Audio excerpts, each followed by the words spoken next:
In this video, we will compare Honeybooks versus Odoo. Honeybooks and Odoo are both very powerful tools, but they cater to different business models. Honeybooks is a client and project management platform designed for service-based businesses, particularly creatives. It helps manage client communication, contracts, invoices, and payments, making it perfect for freelancers or small businesses in industries such as design, photography, and event planning. In contrast, Odoo is an all-in-one business management that covers a broad range of functions, including customer relations, project management, inventory, accounting, e-commerce, and more.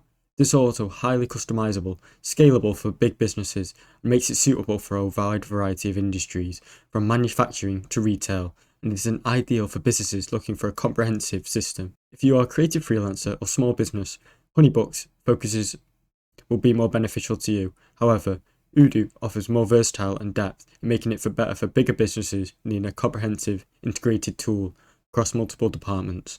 Thanks for watching. Don't forget to like and subscribe.